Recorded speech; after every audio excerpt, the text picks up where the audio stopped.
Go Ask Alice, page 183, July 27th. Dear Diary, I truly must have lost my mind, or at least control of it, for I have just tried to pray. I wanted to ask God to help me, but I could utter only words, dark, useless words, which fell on the floor beside me and rolled off into the corners and underneath the bed.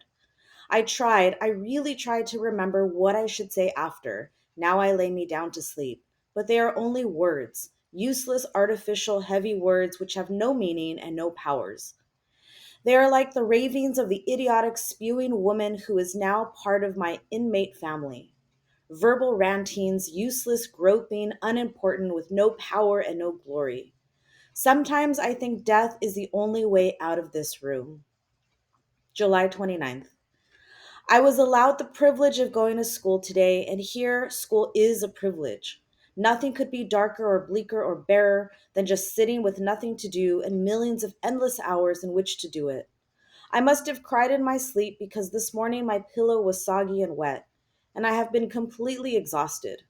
The junior high kids have two teachers, and we have two. They both seem kind, and most of the kids seem pretty controlled.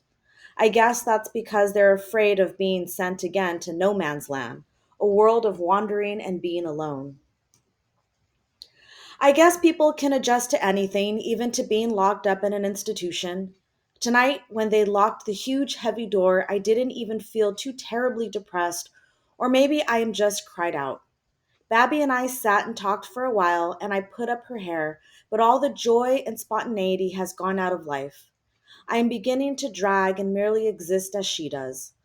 The other girls on the ward talk and joke and watch TV and sneak into the bathrooms to smoke, but Babby and I are just trying to keep ourselves together. Everybody smokes here, and the halls are filled with fumes and gray circling smoke. There isn't even anywhere for it to go. It seems as trapped and confused as the patients. The attendants all wear heavy clanking keys pinned to their aprons. The constant sound of them jangling together is a continual depressing reminder. July 30th. Tonight, Babby went down to the day room to watch TV, and I'm jealous. Will I wind up a hard butch angry at some child who has given her affection to an old woman with a package of cigarettes to share with her? This can't be. It can't be happening to me. July 31st. After school today, we had group therapy in the youth center day room. It was very interesting listening to the kids. I was dying to ask how all the kids had felt when they first came here, but I didn't dare open my mouth. Rosie was upset because she felt the kids were ignoring her, and they all told her why she wasn't easy to be with. Because she tried to monopolize people and was always clinging to them and hanging on to them. At first, she was angry and swore, but I think before it was over, she understood herself a little better. At least she should have. Then they discussed how others were feeding their own problems, which was interesting. Perhaps the time I am spending here will actually make me a more capable person. After therapy, Carter, who is the present president of the group, they vote a new one each 6 weeks, sat and talked with me. He told me to feel free to bring my thoughts and angers and fears out in the open to be examined. He told me that clumped inside, they all seem magnified and distorted out of true proportion. And he also said that when he first came here, he had been so scared so badly that for 3 days he literally lost his voice. He physically couldn't talk. He was sent here basically because no one could deal with him. He had been in juvenile halls and reform schools and foster homes so many times he couldn't count them. But the thought of being in a mental hospital really blew his mind. He told me we could get out of group 2 once we had made some progress and proved we were under control. He'd been in group 1 a couple of times but always got sent back because of his temper. He also said that in 2 weeks the group 1 kids were going on a bus trip to a cave in the mountains and on a tour through the cave. Oh, I want to go on that trip. I've got to get out of here. I've simply got to. August 1st. Today, mom and dad came to visit me. They still believe me and dad has been they still believe me and dad have been to see Jan and feels that he will soon be able to get her at least to take back the statement that I was trying to sell drugs. I am so grateful for group therapy. Maybe now I'll get something out of this place instead of being broken by it. August 2nd. I had a session with Dr. Miller, and I think he believes me too. He seems delighted that I want to go into social work and feels there is a great need for people who understand what's going on out there. He suggested that I ask some of the kids here about their backgrounds, which maybe would give me more insight into people, but he warned me not to be shocked at some of the things I should find out. I guess he thinks there are still things in this world that might amaze me. It's a good thing he doesn't know all of my background. At least I think he doesn't. At first, I felt I would be too shy to ask kids outright to tell me about themselves, but he said if I told the kids why I wanted to know, he was sure they would want to help me. I'm still not sure I want to go prying into other people's lives. I'm not at all sure I'd want to tell them about mine. I guess I would, though, except maybe the very worst parts. I watched TV for a little while tonight, but there are only 6 kids on this ward and 30 older ladies. And since we have to vote on which programs we can see, naturally they win. I think I'd rather read or write anyway. I'm trying to get Babby to read, and maybe she will get a book from the youth center library tomorrow if I push her. It certainly will help take her mind off things if she can concentrate. Her social worker is trying to get her into a foster home, but with her background, it seems to be different, or it seems to be difficult. And apparently, her parents don't want her anymore. Isn't that sad? August 3rd. It's been a beautiful, hot, lazy day. We were lying out on the lawn when I got the courage to ask Tom Blank, who is in the men's section of my ward, why he was in. Tom is a handsome, likable, extremely articulate young guy. He's 15, and he's the kind of person people automatically feel comfortable around. He said he came from a solid, comfortable, unbroken home, and in his last year of junior high school, he was voted best liked kid in his school. I guess I would be voted biggest idiot if they did that kind of thing in our school. Anyway, last spring, he and 3 of his buddies heard about sniffing glue and thought it sounded exciting, so they bought a couple of tubes and tried it. He said they all blasted and thought it was great. I could tell from his eyes that he still thought it was great. He said they made a lot of noise yelling and rolling around on the floor, and the kid's dad yelled down and told them to cool it. He didn't even suspect why they were cutting up.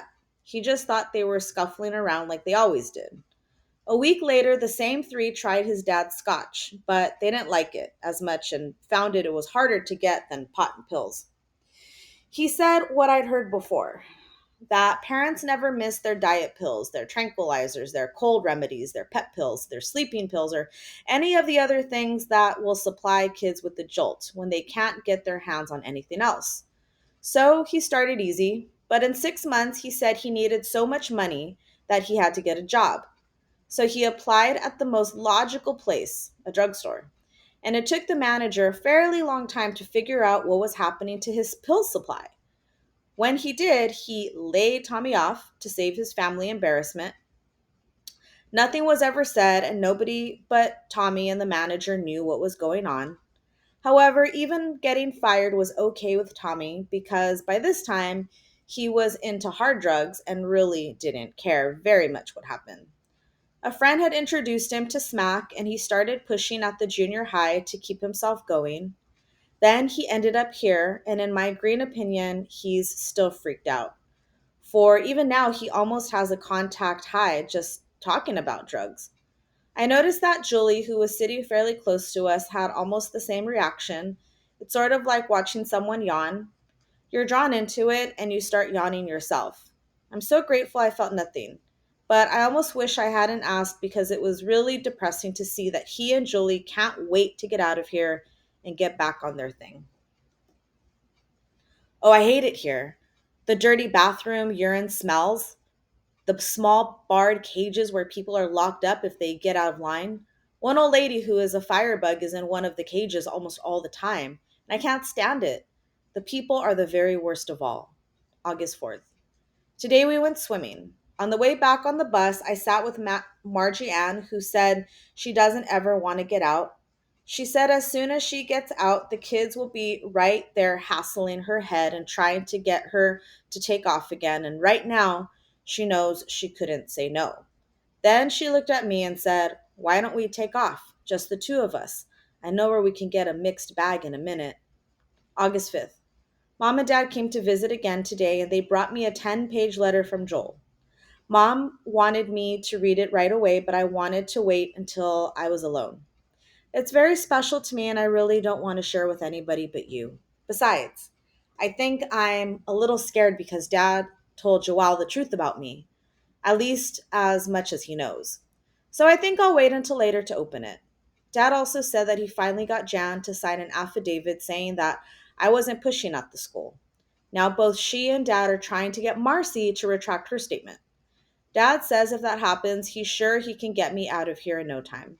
I'm afraid to hope, but I can't help it. And the idea of hoping in this most hopeless of all places makes me want to cry. Later. Joel's letter was great. I was really afraid to read it, but now I'm happy that I did. He is the most warm, compassionate, forgiving, loving, most understanding person in the world, and I can't wait for fall when we can be together again. I know I won't have any more drug problems but I'm such a boob, such an immature, childish, impractical, improbable, wishy-washy that I'm really going to have to work to make Joel proud of me. Oh, I wish he were here right now and I wish I were strong like the rest of my family. I wish, I wish, I wish. August 8th.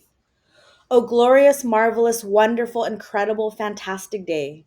Day with birds and singing and sunshine and flowers. I can't tell you how happy I am. I'm getting out of here. I'm going home. All the papers will be signed today, and Dad and Mom will come and get me tomorrow. Oh, lifetime away tomorrow. I feel like screaming with joy, but that would probably make them come and lock me up again. Actually, I'm not being fair to this place.